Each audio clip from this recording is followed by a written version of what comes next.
뉴욕 한인사회가 북미 지역 일본 상품 불매운동 본부를 출범시키고 한인마트를 중심으로 일본 상품 불매운동 캠페인을 전개합니다.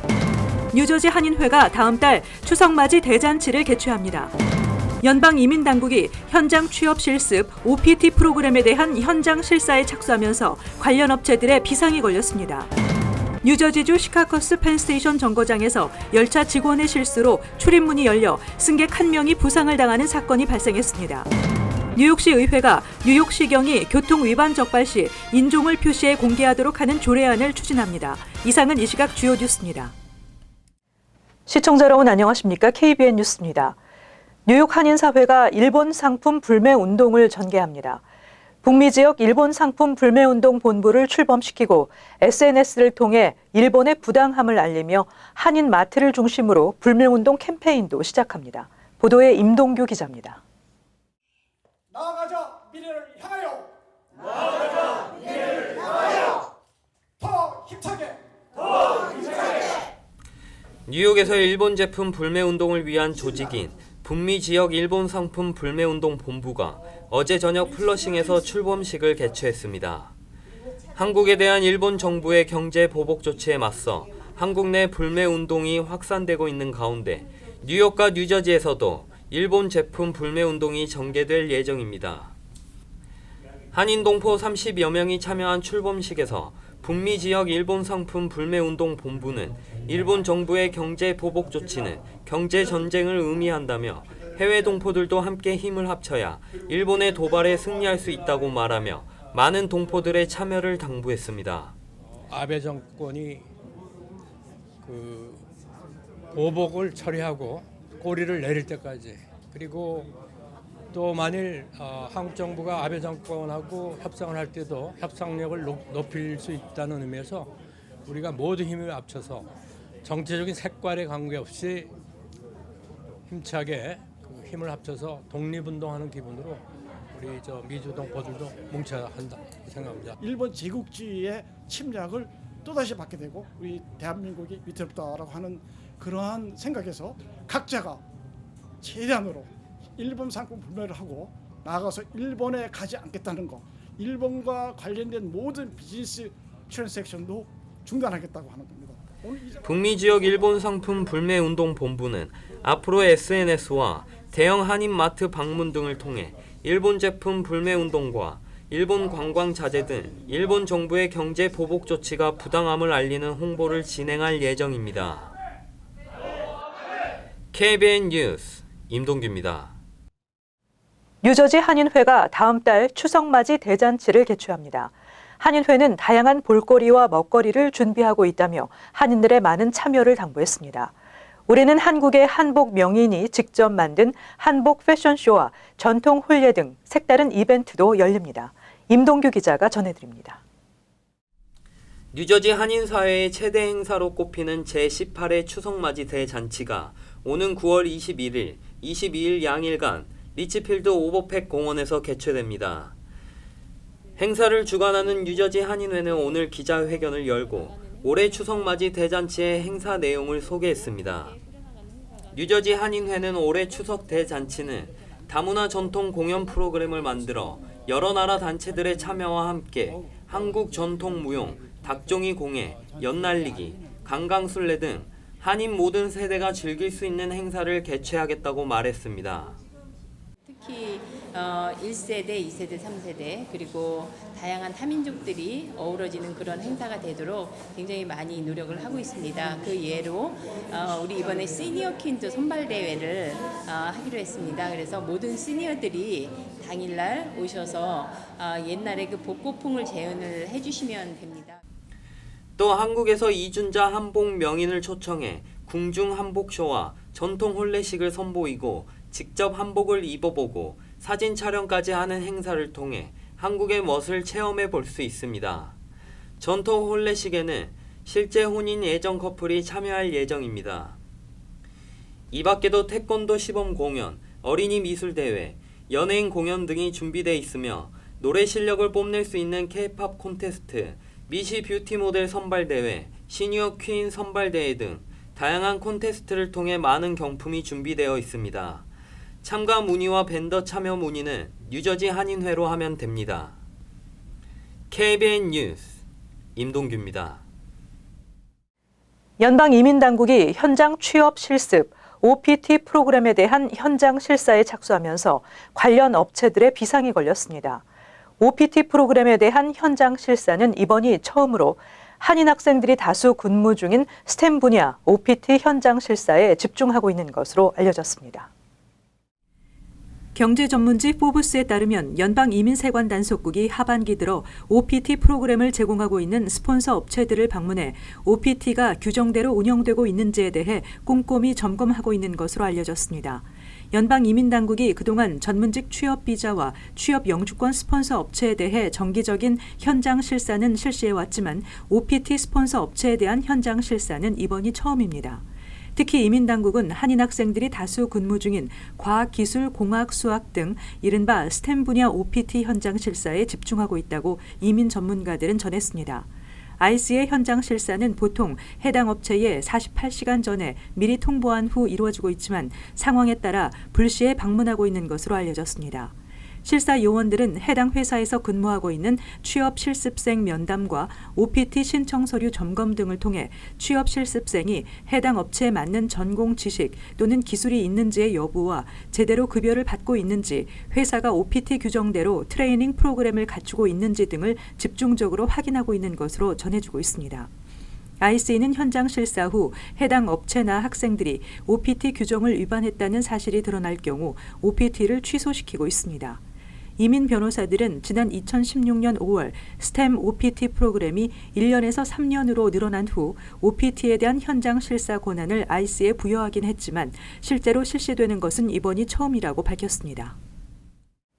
뉴저지주 시카커스 펜스테이션 정거장에서 열차 직원의 실수로 출입문이 열려 승객 1명이 부상을 당하는 사건이 발생했습니다. 이 같은 사건이 다른 승객의 트위터를 통해 빠르게 알려지면서 뉴저지 트랜짓 열차 직원들의 근무 자세가 안일하다는 비난을 받고 있습니다. 어제 오후 5시 45분쯤 시카커스 정거장에서 노스저지 코스틀라인 열차의 출입문이 플랫폼 반대쪽으로 열려 승객 1명이 선로 위로 떨어져 부상을 입는 사고가 발생했습니다. 피해자가 다행히 경미한 부상을 입었으며 치료를 거부한 것으로 전해졌습니다. 뉴저지 트랜짓 대변인은 사건이 직원의 인간적인 실수로 인해 발생했다고 발표했지만 추가적으로 외부 요인이 있었는지에 대한 수사를 진행하고 있다고 밝혔습니다. 그러나 같은 날 펜스테이션 정거장에서 똑같은 실수가 벌어진 것으로 밝혀져 뉴저지 트랜짓 열차 직원들의 안일한 근무 자세를 비난하는 여론이 들끓고 있습니다. 한편 필 머피 뉴저지 주지사는 어제 뉴저지 트랜짓 당국에 온라인으로 운행 지연, 취소, 발생 횟수를 공지하고 이에 대한 상세한 이유를 게재하도록 요구하는 행정명령에 서명해 오는 11월부터 뉴저지 트랜짓 웹사이트를 통해 운행 지연, 취소에 대한 상세한 정보가 제공될 예정입니다.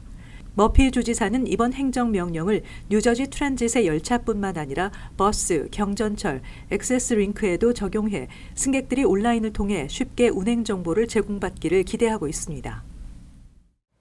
뉴욕시 의회가 뉴욕시경이 교통 위반 적발 시 인종을 표시해 공개하도록 하는 조례안을 추진합니다. 조례안은 경찰의 인종차별을 방지하기 위한 정책의 일환입니다.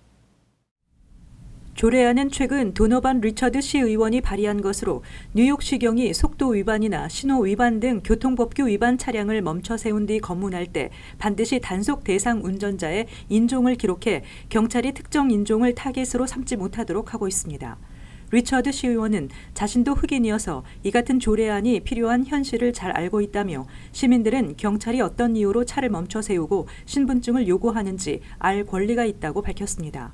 리처드 의원은 조례안이 통과되면 경찰이 인종에 대한 편견을 갖고 업무를 보는지의 여부를 알 수 있을 것이라고 전했습니다. 이 조례안이 시행되면 티켓 발부나 체포, 무력 사용 여부 등에 대한 자료가 남게 되며 이때 대상의 인종별 분포까지도 확인할 수 있게 될 것으로 보입니다. 그동안 시의회는 경관들의 경찰력 남용을 막기 위한 제도적 장치를 고안해 입법화하고자 노력해왔습니다. 한편 뉴욕시경은 즉각 이 조례안에 대해 성명을 내고 반대 의사를 밝혔습니다. 뉴저지주 드림 법안 시행 첫 해 700명이 넘는 불법 체류 신분 학생이 주정부로부터 학자금 보조를 받은 것으로 조사됐습니다. 주정부가 지급한 학자금 보조액은 총 380만 달러로 조사됐습니다. 2018-2019 학년도에 뉴저지주 대학에 재학하는 불법 체류 신분 대학생 749명이 주정부로부터 학자금 보조 수혜를 받은 것으로 나타났다고 레코드지가 어제 보도했습니다. 지난해 5월 필 머피 주지사는 불법 체류 신분 학생들에게도 학자금 보조 신청 자격을 부여하는 드림 법안을 발효시킨 데 따라 지난 2018-2019 학년도부터 뉴저지 고교를 3년 이상 다니고 졸업한 뒤 뉴저지 소재 대학에 진학한 불법 체류 학생도 주정부의 학자금 보조 프로그램을 신청할 수 있게 됐습니다. 학자금 보조 프로그램을 신청한 학생이 가장 많은 대학은 러커스대로 총 328명에게 134만 6,974달러의 학자금 보조가 제공됐습니다. 이어서 뉴저지 공대, 세인트 피터스대, 몽클레어대 등의 순으로 나타났습니다. 한편 올해 고교를 졸업하고 오는 가을 시작하는 2019-2020 학년도에 대학에 입학하는 불법 체류 학생이 학자금 보조 혜택을 받기 위해서는 오는 9월 15일까지 신청을 마쳐야 합니다. 자세한 신청 방법은 주 고등교육지원국 웹사이트에서 확인할 수 있습니다. 뉴저지주 평균 학생당 교육비 지출은 증가했지만 한인 밀집 지역인 팰리세이즈 파크와 포틀리 학군의 학생당 교육비 지출이 뉴저지주 평균에 미치지 못하는 것으로 나타났습니다. 최근 뉴저지주 교육국이 발표한 2017-2018 학년도 학군별 학생당 교육비 지출 통계에 따르면 뉴저지주 평균은 2만 1,866달러로 2016-2017년에 비해 4.9% 증가한 것으로 나타났습니다. 그러나 총 학생 1,800여 명 중 약 1,000명의 한인 학생이 있는 팰리세이즈 파크의 경우 2017-2018 학년도 학생당 교육비 지출은 18,072달러로 주 평균에 미치지 못했으며 포틀리 학군도 2만 178달러로 평균에 못 미쳤습니다. 반면 레오니아 학군은 2만 3,114달러, 잉글루드 학군은 2만 6,158달러, 잉글루드 클립스 학군은 3만 224달러로 주 평균을 넘어섰습니다. 버겐 카운티 내에서 학생당 교육비 지출이 가장 많은 곳은 알파인 학군으로 학생 150여 명에게 1인당 3만 3,884달러의 교육비가 지출되고 있습니다. 이와 같은 현상에 대해 팰리세이즈 파크 교육위원회 스테파니 장 위원은 최근 팰리세이즈 파크 지역에 유행하고 있는 듀플렉스로 인해 세대 학생 수는 증가하는 반면 재산세 인상폭은 2%로 고정돼 있어 매년 교육 예산 부족에 시달리고 있다고 밝혔습니다.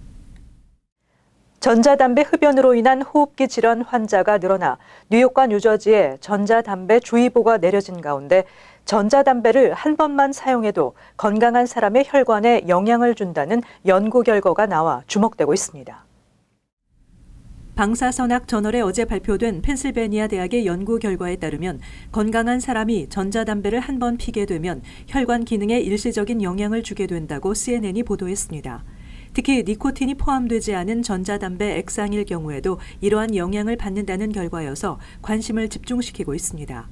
연구진은 31명의 비흡연자들에게 자기 공명 영상 스캔 전 니코틴이 포함되지 않은 전자담배 액상을 피우게 했는데 그 결과 이들에게서 대퇴부 동맥 팽창이 최대 34% 감소했습니다.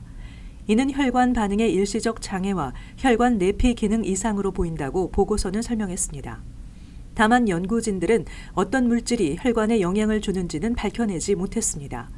펜실베니아대 페럴먼 의대 교수이자 연구에 참여한 펠릭스 베얼리 방사선 생물 물리학 교수는 전자담배 액상을 핀 후 동맥은 몇 분 후 모두 정상화되지만 정기적으로 계속해 피게 된다면 동맥이 정상으로 돌아가지 않을 가능성이 있다고 경고했습니다.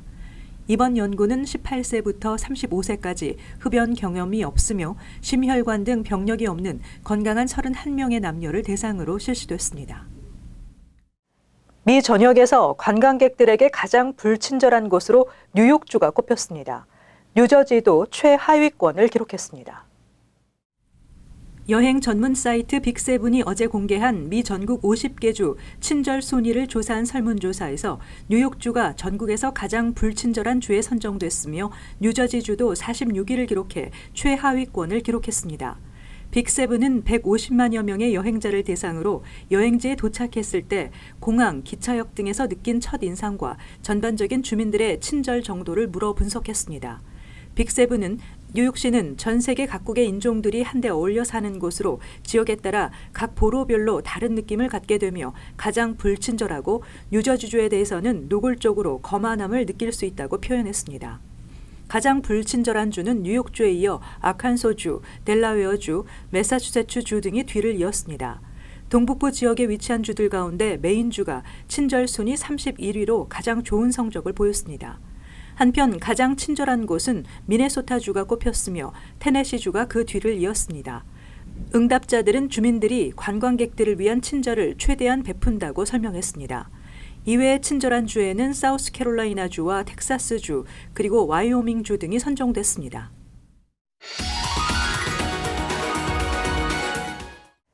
이어서 LA 지역 한인사회 소식입니다. LA 한인축제가 한 달여 앞으로 다가왔습니다. 내분으로 큰 진통을 겪은 후 재정비에 돌입한 재단 측도 막바지 준비를 이어가고 있습니다. 여준호 기자입니다. 지난해 적자 논란으로 얼룩졌던 LA 한인축제재단. 임원진 물갈이를 비롯해 전임 회장과의 소송전 등 우여곡절을 겪긴 했지만 재정비에 시간을 갖고 현재 막바지 축제 준비에 한창입니다. 모든 준비가 차질 없이 진행되고 있는 만큼 성공적인 개최를 자신하고 있습니다. 277개가 됩니다.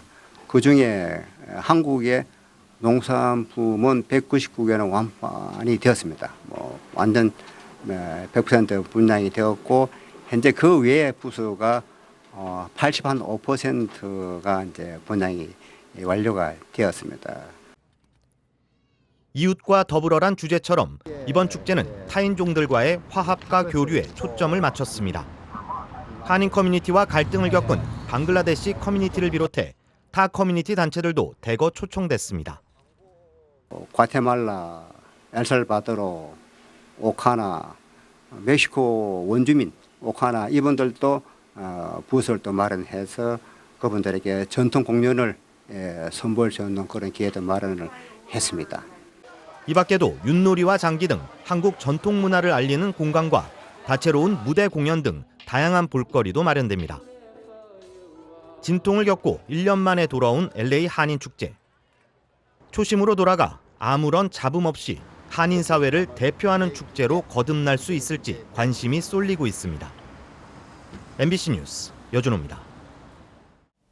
칼스테이트 플러튼 대학 캠퍼스에서 50대 남성을 수차례 칼로 찔러 숨지게 한 아시아계 용의자의 몽타주가 공개됐습니다. 경찰은 용의자가 범행을 저지른 뒤 캠퍼스 주차장을 빠져나가는 모습이 담긴 CCTV도 공개하면서 수사를 확대하고 있습니다. 홍지은 기자의 보도입니다. 칼스테이트 플러튼 대학 캠퍼스 주차장. 검은색 모자와 상하이를 입은 용의자가 범행 장소에서 북동쪽을 향해 달아납니다. 용의자는 검은색 BMW X6 신형 모델로 추정되는 차량을 타고 57번 프리웨이 동쪽 방면으로 도주했습니다. 범행 현장에서는 용의자와 관련된 물품도 나왔습니다. 오렌지 카운티 셰리프국 폭발물 처리반은 피해자 차량 아래 남겨진 배낭에서 폭발물과 무기, 위장용품 등을 발견했습니다. Inside the backpack there was an incendiary device that was located. Obviously it was not triggered nor set off. Also inside the backpack were items that one would use to potentially use to kidnap somebody. 정확한 범행 동기는 아직 밝혀지지 않은 가운데 계획된 범행일 가능성에 무게가 실리고 있습니다. 가을 학기 첫날부터 캠퍼스에서 끔찍한 살인 사건이 발생하면서 학생들도 공포에 떨고 있습니다. The fact that whoever did this would do it at his place of work just, shows a lot. Something had to be going on. 용의자는 20대 중반의 아시안 남성으로 범행 과정에서 손에 상처를 입었을 것으로 추정되고 있습니다. 경찰은 오늘 용의자의 몽타주를 공개하고 캠퍼스 일대에서 목격자들을 상대로 탐문 수사를 벌이는 등 대대적인 수사를 이어갈 계획입니다. MBC 뉴스 홍지은입니다. 이어서 간추린 소식입니다. 한국국회 교육위원회 교육부가 재외국민 자녀들의 교육을 위해 설립된 재외한국학교를 지원할 수 있도록 하는 내용의 법안을 통과시켰습니다. 개정안은 한국 학교장이 경제적 사정이 곤란한 학생의 수업료를 감면할 수 있도록 하고 교육부 장관이 이에 대한 재정 지원을 할 수 있도록 했습니다. 개정안은 재외 한국 학교들의 교육 여건 개선과 교원의 안정적인 확보 등을 위한 재정 지원이 부족하다는 지적이 제기되면서 마련됐습니다. 뉴욕 나눔재단이 그랜트 수혜자 신청서 접수를 시작했습니다. 지원 자격은 공식 등록된 비영리 단체로 뉴욕, 뉴저지, 펜실베니아, 커네티컷주 등 미 동부 지역에서 한인과 아시안 포함해 소수계 민족을 위한 프로그램을 운영하는 단체입니다. 기금 배분 심사는 각 분야의 외부 전문가로 구성되며 심사위원 명단은 그랜트 심사 완료 전까지 공개되지 않습니다. 접수 마감은 오는 10월 31일까지입니다. 올가을 본선거를 앞두고 뉴욕시 선거관리위원회가 퀸즈 지역에 배치될 한국어 통역원을 모집합니다. 신청 자격 요건은 뉴욕시에 거주하는 만 18세 이상, 한국어와 영어가 가능한 이중 언어자로 소셜 시큐리티 번호가 있어야 합니다. 조기 투표는 오는 10월 26일부터 11월 3일까지 실시되며 본선거는 11월 5일입니다. 주요 업무는 투표 관리 요원과 통역, 투표 용지 번역, 유권자 투표 과정 안내 등이며 기본급은 하루 250달러입니다.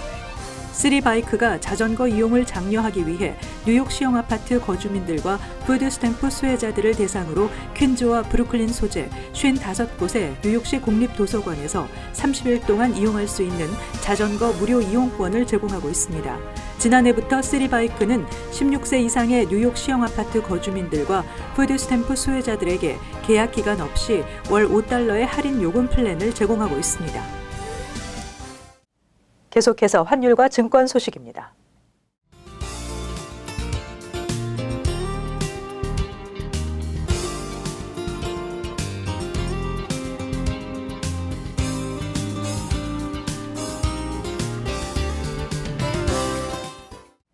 끝으로 날씨 전해드립니다. 목요일 가끔 흐리고 습도가 높겠고 오후에 비나 소나기 예상됩니다. 낮 최고 기온은 90도, 섭씨 영상 32도, 밤 최저 기온은 67도, 섭씨 영상 19도 예상됩니다. 금요일 가끔 흐리겠습니다. 토요일 맑은 날씨 예상됩니다. 이상으로 KBN 뉴스를 마칩니다. 시청해주신 여러분 고맙습니다.